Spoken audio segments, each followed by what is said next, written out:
Assalamualaikum warahmatullahi wabarakatuh. Selamat pagi anak-anak. Bagaimana kabar kalian pagi hari ini? Pada kesempatan kali ini kita akan belajar tema 3, tugasku sehari-hari, subtema 3, tugasku sebagai umat beragama. Pembelajaran 1 dan 2. Perhatikan ya video penjelasan kali ini. Bagaimana cara kalian mengucapkan salam sesuai agama kalian? Nah, adik-adik, agama yang ada di Indonesia, yang diakui di Indonesia itu ada 6, yaitu Islam, Kristen, Katolik, Hindu, Buddha, dan Konghucu. Nah, setiap agama itu memiliki salam yang berbeda-beda. Contohnya untuk umat agama Islam, salamnya adalah Assalamualaikum warahmatullahi wabarakatuh. Lalu untuk umat agama Kristen dan Katolik itu salamnya hampir sama, yaitu semoga Tuhan memberkati atau Shalom. Lalu untuk umat agama Hindu itu ada Om Swastiastu. Lalu untuk umat agama Buddha itu ya, kalian bisa cari tahu ada Namaste, ada salam kebajikan, itu untuk umat agama Buddha dan Konghucu. Setiap siswa itu memiliki agama yang berbeda. Mereka memiliki tata cara yang berbeda dalam menjalankan ibadahnya. Walaupun kita berbeda agama, kita harus tetap saling menghormati. Setiap siswa bebas menjalankan agamanya. Antar umat beragama dilarang memaksakan kehendak. Mari adik-adik, walaupun kita berbeda agama, kita harus tetap saling menghormati. Tugas siswa adalah menjaga kerukunan antar umat beragama. Jangan jadikan perbedaan itu sebagai perpecahan, sebagai ajang pertengkaran adik-adik. Tetapi dengan perbedaan itu kita harus hidup rukun. Budaya tolong menolong. Hari ini Siti belajar dengan ceria. Siti bersama teman-teman berdoa dan memberi salam kepada ibu guru. Ibu guru menyampaikan pengumuman. Pengumuman itu berisi berita tentang banjir di lingkungan sekolah. Seluruh siswa ikut membantu. Mereka mengumpulkan uang sumbangan. Sumbangan dari siswa dikumpulkan setiap kelas. Kemudian dari setiap kelas dikumpulkan untuk disalurkan. Seluruh siswa merasa senang dapat membantu korban banjir. Ini adalah budaya tolong-menolong yang dilakukan oleh Siti dan teman-temannya. Diskusikan dengan temanmu atau dengan keluargamu adik-adik tentang gambar di bawah ini. Kalian bisa menuliskan cerita tentang gambar di bawah ini adik-adik di buku tugas kalian masing-masing. Nah, di sini Kak Citra punya ceritanya, contoh dari cerita yang Kak Citra buat dari gambar ini adik-adik. Kalian bisa buat yang lain dari punya Kak Citra ya. Suatu hari desa Sukamaju terjadi hujan yang sangat deras. Karena hujan tidak berhenti, maka terjadilah banjir. Siti dan teman-temannya menggalang bantuan dana untuk para korban. Mereka ingin menolong para korban bencana banjir. Setelah sumbangan terkumpul, Udin memberikan hasil sumbangannya kepada Pak RT untuk disumbangkan ke para korban bencana banjir. Ini tadi sekilas cerita berdasarkan gambar tersebut. Adik-adik bisa membuat cerita lain yang sesuai dengan gambar tersebut ya. Hasil sumbangan dari siswa terdapat berbagai pecahan uang. Siti dan teman-teman mengelompokkan mata uangnya. Setiap kelompok bernilai sama. Ini adalah kelompok mata uang yang pertama. Ada 1 keping uang 100-an dan 2 keping uang 200-an. Satu kelompok ini nilainya adalah Rp500. Lalu berikutnya yang dikelompokkan adalah 3 keping uang Rp100 dan 1 keping uang Rp200. Berapa ya nilai kelompok uang ini? Ya, nilai kelompok uangnya sama, yaitu Rp500. Lalu ada juga yang mengelompokkan 5 keping uang Rp100. Berapa nilainya adik-adik? Ya, nilainya juga Rp500. Dan yang terakhir yang dikelompokkan adalah 1 keping uang Rp500. Setiap kelompok uang ini bernilai Rp500.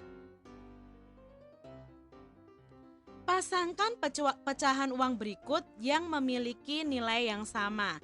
Nah, di sini ada kelompok pecahan uang dan kita akan menghubungkan pecahan uang tersebut yang nilainya sama. Nah, untuk mencarinya bagaimana Kak Citra? Nah, untuk mencarinya kita perlu mengetahui dulu jumlah dari masing-masing kelompok uang tersebut. Contohnya kelompok uang ini. Nah, kelompok uang ini tuh terdiri dari 100-nya ada 4. Berarti 100 ditambah 100 ditambah 100 ditambah 100. Maka jumlahnya ada Rp400. Lalu kelompok yang ini adik-adik. Ini 200 ditambah 200 ditambah 200. Maka jumlahnya berapa ya? Ya, kelompok uang ini jumlahnya Rp600. Lalu kelompok uang ini adik-adik. 100 ditambah 100 ditambah 100. Berapa ya jumlahnya? Ya, Rp300. Lalu kelompok yang bawah ini adik-adik. 500 ditambah 200. Berapa ya jumlahnya? Ya, jumlahnya 700. Lalu kelompok uang ini adik-adik. 200 ditambah 200 ditambah 200 ditambah 100. Maka jumlahnya adalah ya Rp700. Lalu kelompok uang ini adik-adik ada berapa ya kelompok uang ini? 200 ditambah 200. Maka jumlahnya 400. Kelompok uang berikutnya ada 500 ditambah 100. Maka jumlah uangnya ada 600. Lalu kelompok yang terakhir ada 200 dan ada Rp100. Maka jumlahnya adalah 300. Kalau sudah kita ketahui nilai pecahan uangnya, maka kita tinggal hubungkan adik-adik. Gambar yang pertama nilainya 400. Mana yang sesuai atau yang nilainya sama dengan kelompok uang ini? Berarti yang ini adik-adik kita garis karena sama-sama nilai uangnya Rp400. Lalu gambar yang ini nilainya Rp600 adik-adik. Mana yang sama-sama nilainya Rp600? Ya, yang ini adik-adik. Nah, maka kita garis. Lalu kelompok uang ini nilainya Rp300. Mana yang nilainya Rp300?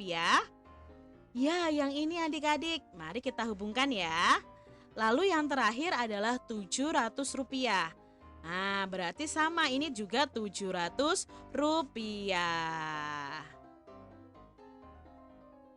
Budaya tolong menolong itu sangat penting adik-adik. Siti bersama beberapa teman dan ibu guru memberikan bantuan kepada korban banjir.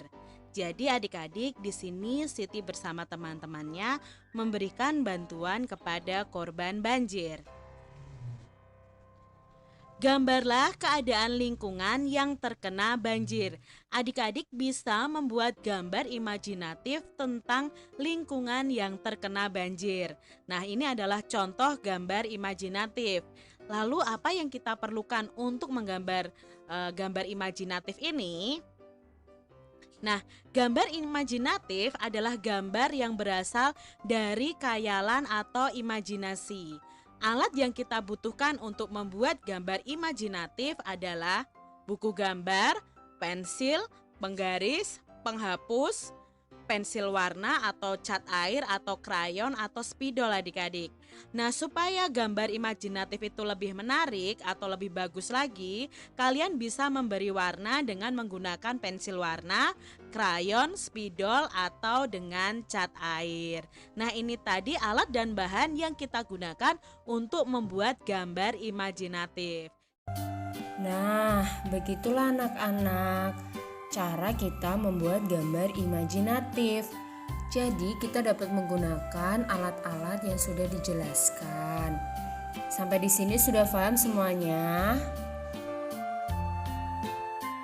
Selanjutnya, marilah kita perhatikan teks berikut tentang budaya kerukunan beragama.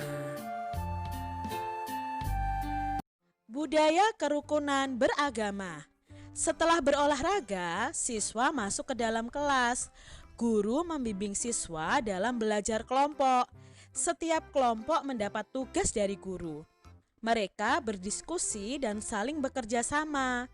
Beberapa siswa berbeda suku, bahasa, dan agama. Semua kompak dan saling menghargai. Nah, adik-adik semuanya, ada beberapa agama di Indonesia. Ayo coba sebutkan ada berapa ya agama di Indonesia? Ya, agama atau kepercayaan di Indonesia ada 6. Yang pertama ada Islam, Kristen, Katolik, ada Hindu, ada Buddha, lalu ada Konghucu. Ini adalah agama atau kepercayaan yang diakui di Indonesia. Nah, keenam agama ini akan kita pelajari satu persatu adik-adik, dari tempat ibadahnya, dari kitabnya, hari rayanya, dan salamnya. Agama yang akan kita pelajari pertama adalah agama Islam. Nah, agama Islam ini ibadahnya itu di masjid adik-adik. Lalu hari rayanya itu bisa Idul Fitri, Idul Adha ya. Dan kitabnya itu Al-Quran. Lalu salamnya itu ada Assalamualaikum warahmatullahi wabarakatuh. Lalu di akhirnya biasanya bisa Wassalamualaikum warahmatullahi wabarakatuh. Itu adalah informasi mengenai agama Islam dari tempat ibadah, hari raya, kitab, dan salamnya. Lalu di sini ada agama Kristen. Agama Kristen itu beribadahnya di gereja. Hari rayanya bisa Natal, Paskah. Lalu kitabnya itu adalah Alkitab. Salamnya itu salam sejahtera atau shalom ya. Nah, hampir sama dengan Kristen itu ada Katolik. Katolik itu ibadahnya juga di gereja. Hari rayanya Natal dan Paskah. Lalu kitabnya sama-sama Alkitab. Nah, salamnya bisa salam sejahtera atau berkah dalam.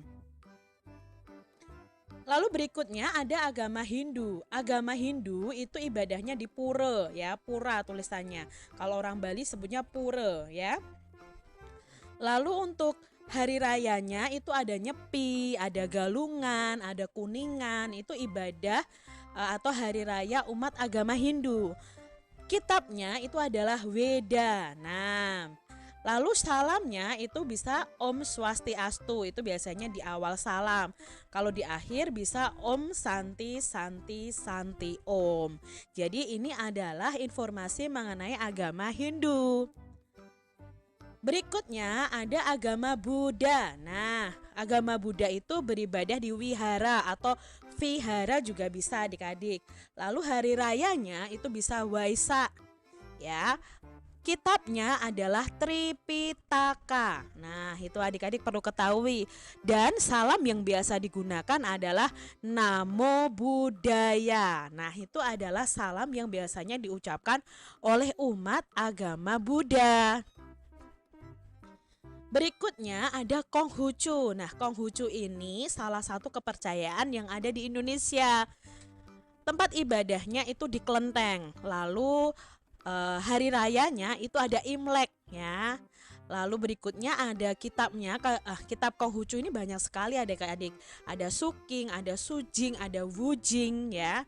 Nah, untuk salamnya, kalau yang di Indonesia itu salam umumnya adalah salam kebajikan. Nah, kalau di bahasanya ini adik-adik, Wide Dongtian atau Xian Yo Yide itu bahasa orang Konghucu ya untuk memberikan salam. Nah, tapi karena mungkin orang Indonesia agak susah jadi pakainya salam kebajikan. Itu tadi informasi mengenai 6 agama yang ada di Indonesia. Apa tugasmu sebagai umat beragama adik-adik? Nah, kita itu memiliki agama. Ya kan? Adik-adik punya agama, Kak Citra juga punya agama. Ya, kita mempercayai Tuhan yang kita sembah. Ya. Nah, sekarang tugas kita sebagai umat beragama itu apa saja? Nah, adik-adik harus tahu tugas kalian sebagai umat beragama. Tugas kita sebagai umat beragama yang pertama, berdoa sesuai dengan agama yang dianut.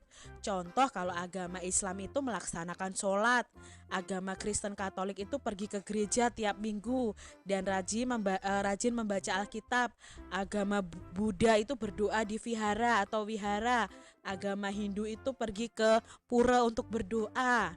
Agama Konghucu pergi ke kelenteng untuk sembahyang. Itu tugas kita adik-adik sebagai umat beragama. Yang kedua, kita tidak boleh mengejek teman yang memiliki agama yang berbeda dengan kita. Nah adik-adik, jangan ya, kalian harus tetap rukun walaupun kalian berbeda agama. Menghormati dan menghargai teman yang memiliki agama yang berbeda. Tidak boleh mengejek, ih agamaku yang lebih bagus, agamamu tidak bagus. Tidak boleh seperti itu adik-adik, karena agama itu merupakan kepercayaan kita kepada Tuhan. Yang keempat, kita bisa mengizinkan teman untuk melaksanakan ibadah agamanya. Jadi kalau ada teman yang mau melaksanakan ibadah yang mungkin agamanya berbeda dengan kita harus memberikan kesempatan adik-adik. Itu tugas kita sebagai umat beragama. Alhamdulillah, pembelajaran kita kali ini telah selesai. Semoga apa yang telah disampaikan bisa difahami oleh anak-anak semua. Untuk tugas kita kali ini yaitu mengerjakan Bu Pena halaman 48. Menuliskan cerita berdasarkan gambar. Tetap semangat anak-anak. Mari kita akhiri pembelajaran kali ini dengan membaca hamdalah. Alhamdulillahirabbil alamin. Terima kasih. Wassalamualaikum warahmatullahi wabarakatuh.